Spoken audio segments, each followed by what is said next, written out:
What would it mean for you if $1,400 came in while you're eating breakfast with your family? Not hustling, not glued to your phone, not chasing people, just living your life. One of the moms in our community, Michelle, just had the $1,400 sale came in while she's having breakfast. That's a mortgage in one single sale. And this isn't just about the money, it's a freedom.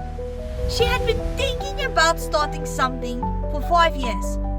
5 years of maybe one day. Now she's earning around her busy family life while helping other families take their first step towards freedom too. That's what this really is about. It's learning a simple blueprint and deploying it consistently. And you don't need to be techy or loud. You just need a system and a burning desire to change. If you've been sitting on the idea of building an income, this might be. Come and start and I'll show